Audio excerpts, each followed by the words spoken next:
इस वक्त मौजूद हैं शाहीन रज़ा खान साहब के पास, जो कि AIMIM के 124 शहर विधानसभा सीट्स के प्रत्याशी हैं, और हम इनसे जानेंगे कि किन मुद्दों पर इस बार जनता के बीच आएंगे और जनता इन्हें क्यों चुने। तो शाहीन रज़ा साहब, आपका बहुत बहुत धन्यवाद देना चाहूँगा मैं, जो आपने हमारे लिए समय दिया। तो किन किन मुद्दों पे आप इस बार मैदान में आ रहे हैं? मुद्दा तो हमारा सबसे बड़ा मुद्दा ये है, बरेली को हमारा आज तक जो है कचरा बना रखा है। भाई शहर आबादी में आता है कटघर बाकरगंज, वहाँ पर आप ये बताइए कौन से ज़िले के अंदर, जो शहर के अंदर जहाँ पे अल्पसंख्यक कौम है, दलित भाइयों की कौम है, वहाँ पे रहती है बेचारे, वहाँ पे गाड़ी भी जाती है, उसमें मक्खियों का ऐसा छत्ता बंद गाड़ियों में शीशों पे आ जाता है, तो वो वहाँ की पब्लिक आवाम कैसी रहती होगी।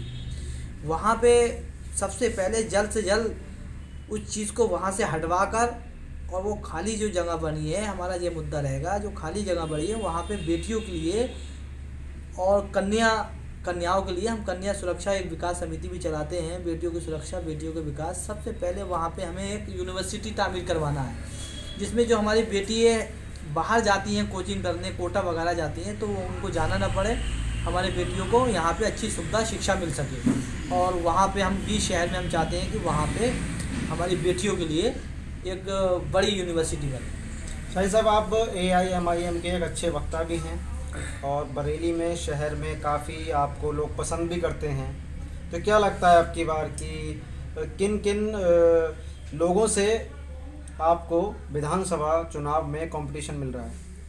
कंपटीशन देखिए, कंपटीशन कुछ नहीं है, कंपटीशन का कोई वो नहीं है, ये एक पब्लिक के ऊपर है। पब्लिक देख चुकी है, पब्लिक ने वोट दिया है।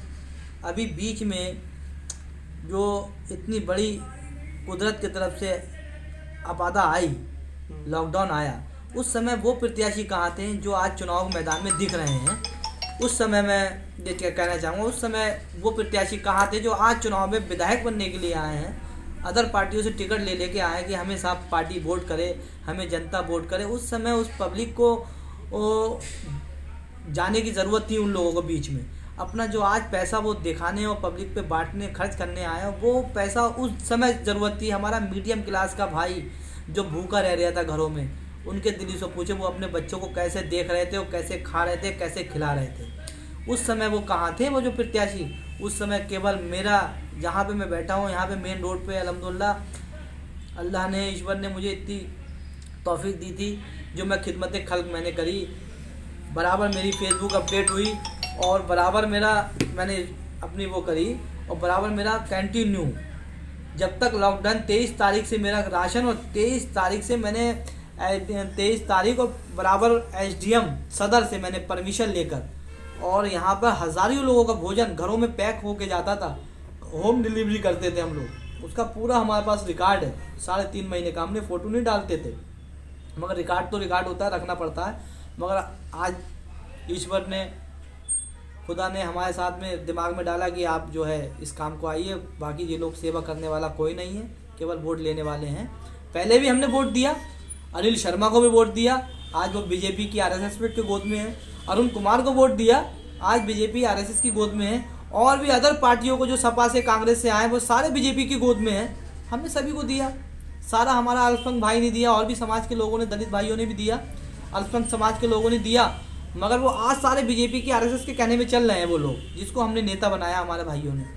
केवल मुसलमान और अल्पसंख्यक दलित भाई हमारा जो भी अत्याचार हुआ है, वो ये सोच के एक दफ़ा वोट कर दे कि भाई बीजेपी 35-40 सालों से जीत रही है, और बीजेपी ने विकास करा नहीं है। शहर के अंदर कूड़ा पड़वाया है, शहर को खट बनाया है, शहर के अंदर कुछ करा नहीं है। ठीक, ये सोच के जनता कांग्रेस को दिया। वो सारे प्रत्याशी बीजेपी की गोद में हैं। आज ओवैसी साहब जो हक ईमान की बात कहते हैं, दलितों की बात कहते हैं, संविधान की बात कहते हैं, उनके साथ में आना चाहिए। और मैं जैसा राजू शमीम, जो मैं खिदमत खल्क करता हूँ, एक बेटियों की सुरक्षा की बात करता हूँ, मेरे साथ में आदमी को, पब्लिक को आना चाहिए। शाहीन साहब, मेरा एक मुख्य सवाल, इस समय उत्तर प्रदेश में बसपा भी है, सपा भी है, भारतीय जनता पार्टी भी है, AIMIM एक नई पार्टी उभर कर आ रही है, तो जनता आपको क्यों चुने? जनता हमें यूँ चुने जो कांग्रेस भी है, ठीक। सबसे बड़ी गोली जो है हमारी मारी है बीजेपी, तो हमें गोली मार रही है सामने से, आरएसएस गोली मार रही है सामने से, कांग्रेस मार रही है पीछे से। पीछे से क्यों? आज हम भी भारत में 70-80 करोड़ होते, आज हम भी भारत में 70-80 करोड़ होते, मगर कांग्रेस ने चाणक्य नीति से कांग्रेस ने हमें अलग कर दिया, पाकिस्तान में बांट दिया, बांग्लादेश में बांट दिया, 25-30 करोड़ मुसलमान हिंदुस्तान में रह गया, हम लोग अलग कर दिया कांग्रेस ने, ठीक है। उसको कांग्रेस खोल के फिर आगे जाके बाबरी मस्जिद को हमारे ताला खुलवा दिया, बाबरी मस्जिद का ताला खुलवा के उसको बीजेपी को वो मुद्दा दे दिया, आरएसएस को वो मुद्दा दे दिया मजबूत करने के लिए। 97 सालों में आरएसएस मजबूत हो गई, ठीक, 97 सालों में मजबूत हो गई। फिर उसमें से निकाल दिए साहब, एक अखिलेश मुलायम सिंह जी निकाल दिया, मायावती जी निकाल दिया, ये अपने एजेंट बना के निकाल दिए। ये सब आरएसएस के एजेंट हैं, मुलायम सिंह और आपके मायावती और भी जो अदर पार्टी जो हैं, ये केवल एजेंट है, केवल हमारा अल्पसंख्यकों का वोट इन्होंने लेने के लिए, हम लोगों को अलग करने के लिए, हमारे भाइयों के दिलों में फैलाने के लिए नफरत ये करा है। ये लोग एजेंट हैं, सारे लोग एजेंट हैं। मुलायम सिंह की बीजेपी के आरएसएस के एजेंट हैं, कांग्रेस के एजेंट हैं। कांग्रेस के अगर ये एजेंट हैं और भारतीय जनता पार्टी के एजेंट हैं, तो आप अपना कंपटीशन किन से मान रहे हैं इस समय? हम किसी से कंपटीशन क्यों मारेंगे? हम अल्पसंख्यकों में, हमें अल्पसंख्यकों में हमारा अधिकार है नौकरियों में, हमारा अधिकार है हर विभाग में, हमारा अधिकार है हर चीज़ में, हमें अधिकार ही नहीं दिया इन लोगों ने। हमें अधिकार चाहिए अपना, जो संविधान ने दिया है। हम संविधान को मानते हैं, जिस संविधान ने हमारा अधिकार दिया है हमें। दलित भाइयों का अधिकार भी मारा है इन्होंने, दलित भाइयों का भी अधिकार छीनने के लिए उसमें है कि दलित भाइयों का भी अधिकार छीन लें हम, अपने भाइयों का भी। अब हमें हमारा अधिकार मिला ही नहीं, हमें हमारी नौकरियाँ मिली नहीं, हमारे बच्चे अशिक्षित हैं, हमारे बच्चे अनपढ़ हैं, हमारे पास रोजगार नहीं है, हमारे पास में मजदूरी करते हैं।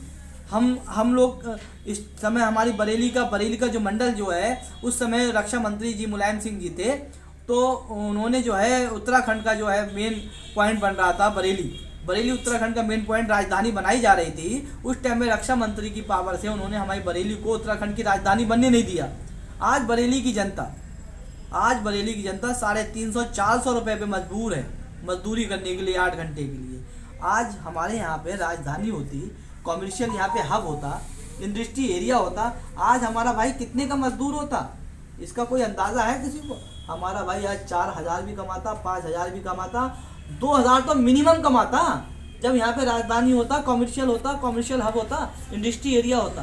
तो सबसे बड़ी, बहुत बड़ी गद्दारी और कह देंगे, या बरेली की जनता के साथ में बहुत बड़ा समझ लो ढकेलने का काम करेंगे। जो आज प्रोजेक्ट या चौपला पुल बन रहा है, आज सिविल लाइन चल रही है, ये प्रोजेक्ट 2000 का है, ये 2002 का प्रोजेक्ट आज लागू क्यों हो रहा है? ये उसी टाइम में बन जाता जब हमारी राजधानी बरेली होती, उत्तराखंड की राजधानी बरेली होती, हाईकोर्ट भी बरेली होती। मेरा एक आखिरी सवाल आपसे शाहीन जी, कि AIMIM इस बार विधानसभा चुनाव में 2022 विधानसभा चुनाव में कितनी सीटों से जीती? इंशाल्लाह ताला सरकार बिना हमारे गठबंधन से बनेगी नहीं। हमारा गठबंधन से भाई सीधे हमें डराया जाता है कि हाँ साहब बीजेपी से डर जाओ। अब साहब मुलायम सिंह के नाम से अखिलेश भैया की बहुत भीड़ है, अखिलेश भैया की सरकार आ रही है, अखिलेश भैया से डर जाओ। मुसलमान को डराओगे? डरने के लिए बैठा है मुसलमान, केवल खुदा से डरता है, अल्लाह से डरता है, किसी से नहीं डरता है। इसका ध्यान रखें आप लोग। ये थे शाहीन रज़ा खान जी, जो 124 शहर विधानसभा सीट के प्रत्याशी हैं AIMIM के। हमारी बहुत बहुत शुभकामनाएं आपके साथ हैं। ओवैसी साहब ने आपको चुना है इस विधानसभा सीट से चुनाव लड़ने के लिए। बरेली से मैं सर्वेश कुमार, सिटी संगम।